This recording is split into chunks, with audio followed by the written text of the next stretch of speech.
Hello, welcome to WCEA's Alumni Spotlight. Today, I'd like to introduce you to Chloe Stagner, WCE class of 2016.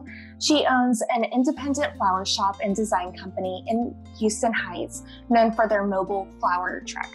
So Chloe, tell us a little bit about yourself.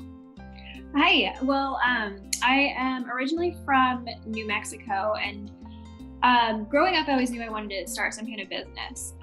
So kind of when I was getting ready to go to college, I decided I would move to Houston because I didn't know what kind of business I wanted to do. I just knew I wanted to own a business and work for myself. I never wanted a 9 to 5. So I kind of was like searching around. I knew Texas had really good business schools. New Mexico did not really have great business schools.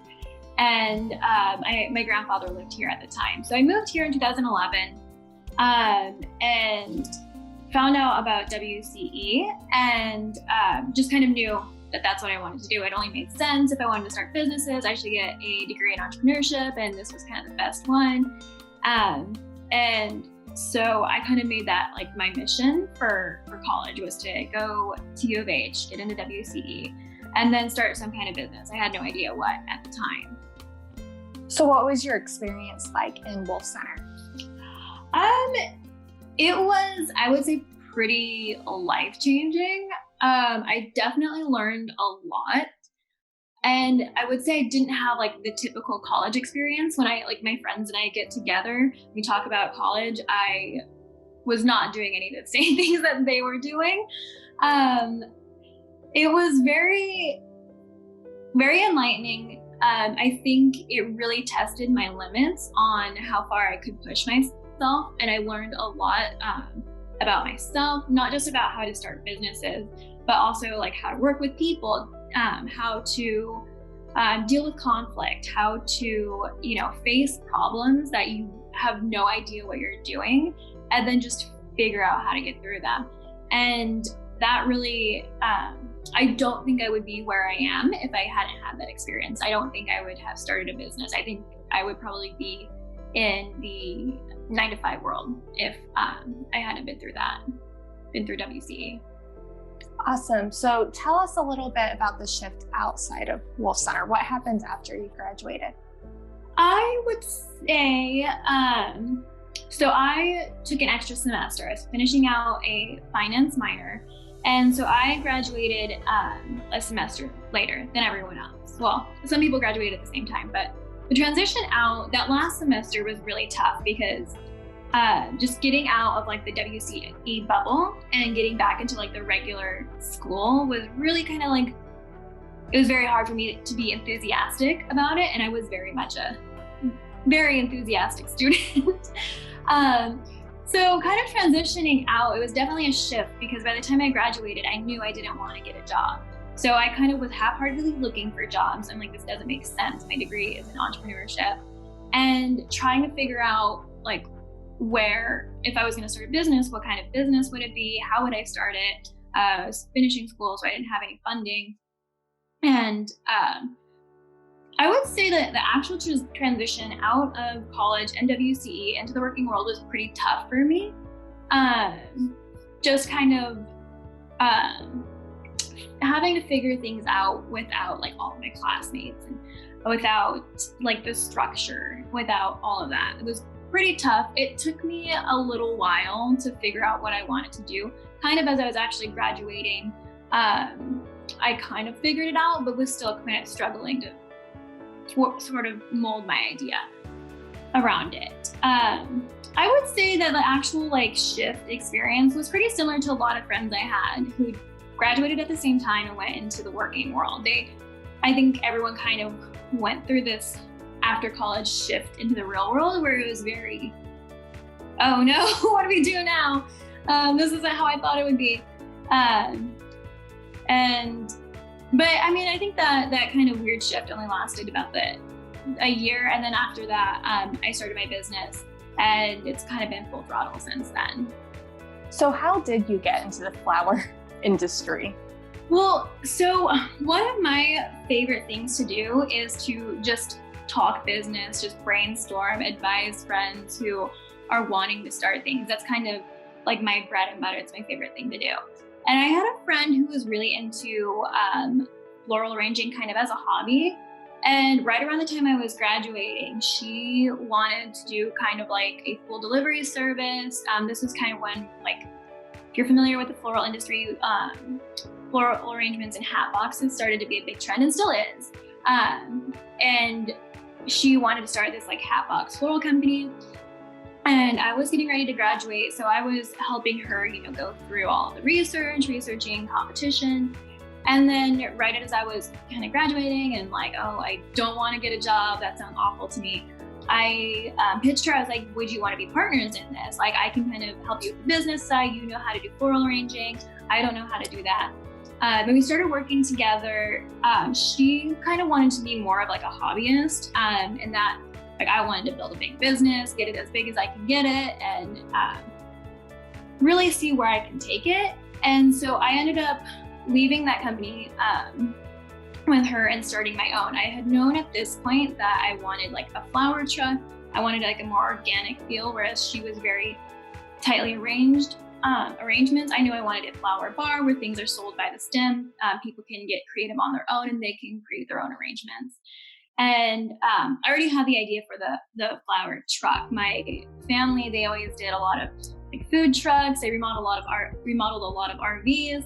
And so we kind of had the knowledge on how to like acquire a truck, remodel it, turn it into kind of what I was imagining, and create this unique business. And that's how we got started, was just the flower truck with a stem bar. So we were doing a few deliveries, but mostly it was people coming up and picking their own bouquet.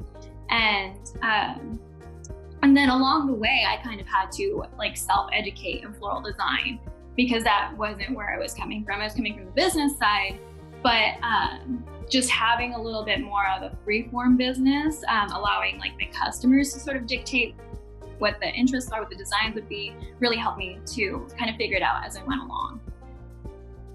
So tell me about some pivots. You started with the truck, but what are some pivots that you've made along the way? So when I first started, my thought was I would be fully retail. I would never go into the event space. I would never go into weddings. I would never go into funerals. I would never go into kind of all the other things. And as we were starting, I was going to be deliveries, the stem bar. I wanted to do some workshops, have some subscriptions, but mostly like that's it, just fully retail. And the wedding and event space is a completely different beast. But along the way, we started getting more and more inquiries about doing weddings and events. And like it kind of just started building organically. We already had sort of a retail brand. And because of that, like people who like loved our style, the flowers that we were providing people in the shop in like a retail setting for like their home or for gifts, they really wanted to bring that same sort of design and organic feel into weddings. So that one was definitely a major pivot that we're still kind of in the middle of. Right now we don't have any weddings and events happening, so kind of in limbo on that. But it's definitely something that was like customer driven all the way. And it's definitely been also a learning experience. There have been like other pivots too. In terms of like staffing, that's one thing I had to learn a lot on the fly about. Because in school, kind of, even when you're working in WCE and you're in these group, everyone's kind of your peer, you're all learning the same stuff. You don't have to you're not necessarily employing, because everyone is kind of a similar caliber of intellect and drive when you're in WCE. So like you put together a plan and you don't really have to be as directive, I guess. You can, like, you are in your WCE projects, but when you actually have employees, it's just a different dynamic. And that was a big learning experience. I had to pivot on that pretty quickly because I came in very like chill about everything, just kind of assuming everyone would be a self-starter, and similar to me, and that quickly I learned that that's not how a lot of people are, and employing is definitely being a boss is kind of a challenge. Awesome. So obviously COVID has impacted a lot of businesses that are in the event space. So how has it impacted Picked Flower? So it has kind of affected it from every angle. And the first thing that really happened is when, we could only have gatherings of like 200 people. That went down to 100, and then like 50, and then 10. So when that started happening, weddings started getting canceled. Events started getting canceled. We actually had a big job for the rodeo, and we were supposed to provide bouquets for a big ceremony for all of their major sponsors. And we, 2 days before we were supposed to provide these, the rodeo got canceled.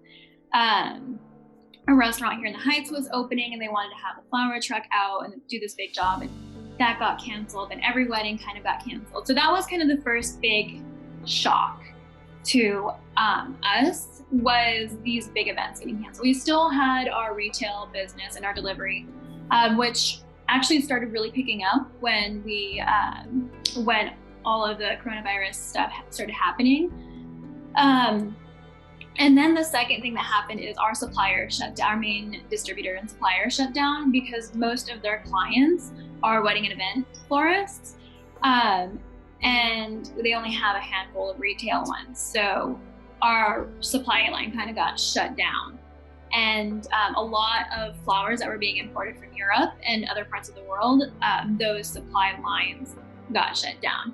So it was kind of like knocks from every angle in the beginning. So it was really, really tough. And then when we could still kind of get some flowers, we were still doing deliveries. But when the non-essential worker order came through, a lot of flower businesses stayed open, but we kind of elected to close just out of concern for safety for my staff and for just the people we interact with. Even if we're being as careful as we can, we're still doing deliveries, we're still handing flowers. It's really hard to make sure those are sanitized. And I'm not a health expert. I only know what I'm told. And I kind of made the decision that any one person getting sick and really suffering from this virus, because there's no cure, there's no, there's not really any treatment, that's not worth us doing deliveries right now. We can kind of eke it out. The non-essential order has kind of lifted for retail. So right now we're doing deliveries only. We're not allowing any customers in. And that's kind of really restricted our business. So whereas we had 7 different revenue streams, right now we're only doing deliveries. So it's really kind of minimized our business operations, but at the same time we are able to operate. So we're very grateful for that. That's awesome. So how can your WCEAN support you? Ordering flowers, like I mentioned earlier, our retail delivery business kind of ticked up. We are one of the few things that people can do to, show people that they're thinking about them. If it's a birthday, you can still send flowers, even if you can't see your loved ones right now. Mother's Day is coming up, so that's a big one too. A lot of younger people aren't really visiting their parents right now, just trying to stay away just in case, they have anything, they don't want to affect any elderly parents. So Mother's Day orders is a big thing for us.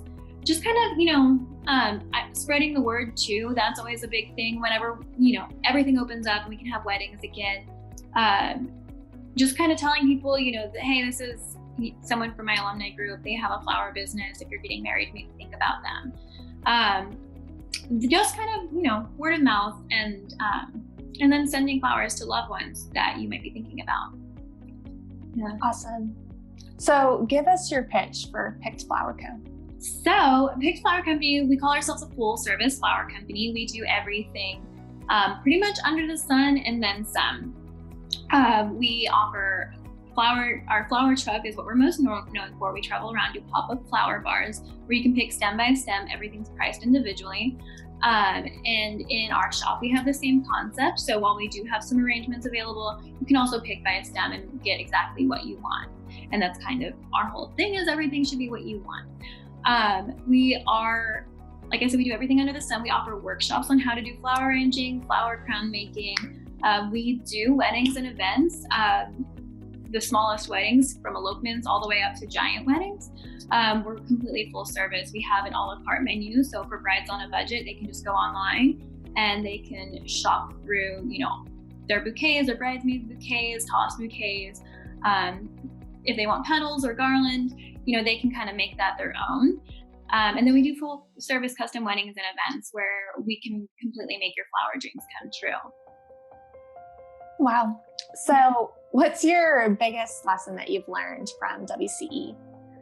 I would say kind of how to put it into words. I would say how to face problems.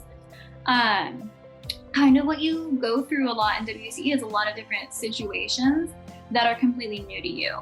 And kind of just barreling into them and learning as much as you can about whatever the issue is or whatever, the product is, learning as much about it and figuring out, just how to get it done.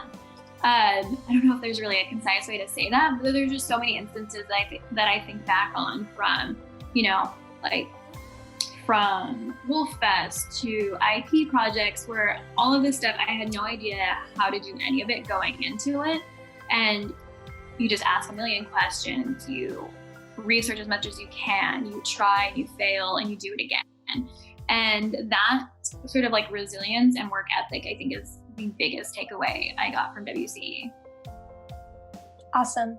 So what is the wisdom that you'd like to impart on the next generation of entrepreneurs? Just do it. I guess it's a Nike slogan, but that's really kind of how you got to do it. That coming out of college, started the idea of starting a business, especially when I decided to do it on my own, was really, really tough. But that's the toughest decision you'll make, is to actually get going and get started. And then once you put that out there, you just kind of keep going with it, and everything else, it's not nearly as hard as just that initial decision to start it. Starting a business is always really, really tough. But once you get it going, every issue is not nearly as big as the fact that you started a business, taking that first leap. And that's kind of my biggest wisdom, is everything that I've done, that I've jumped into, I haven't regretted, even if it didn't work out, even if it is considered a failure. I learned a lot from it. And I just learning to not let yourself get in the way. If there's an issue, if there's something you're embarrassed about, just put it to the side, talk to your mentors about it, talk to your peers. Everyone is dealing with, they made dumb mistakes. They made, they forgot something. They didn't do something right. They got fined for something, for operating in a way they shouldn't be. Everyone goes through that. Everyone made a dumb marketing decision where they lost a ton of money. Every business owner goes through that sort of stuff. And the best thing to do is just stop being embarrassed by it. Just get going. Don't think about it. Don't think about what people are going to think, what people are going to say. And really just doing that has really helped me too, because I feel it's really easy for me now to be open and honest about mistakes, lessons I've learned. I can speak very candidly about different things, and I'm not embarrassed about it anymore, because I've talked to so many people who've made the same mistakes, done the same things. We all do it when we start businesses, and that's okay. You learn. Absolutely. So where can WCEAN continue to follow your story? So we're really big on Instagram. Our handle is Picked Flower Co. Same thing on Facebook. We're not as active on there, but Instagram, we're always putting stuff out on our website. We occasionally send out newsletters, not a huge amount, but we'll send out some this upcoming week for, Mother's Day is coming up. But Instagram is probably the best place. We're a very visual company, so we post a lot on there. Awesome. Thank you, Chloe. I really appreciate you giving us the time for us to spotlight you. Yeah, thank you, Lauren. It's been great.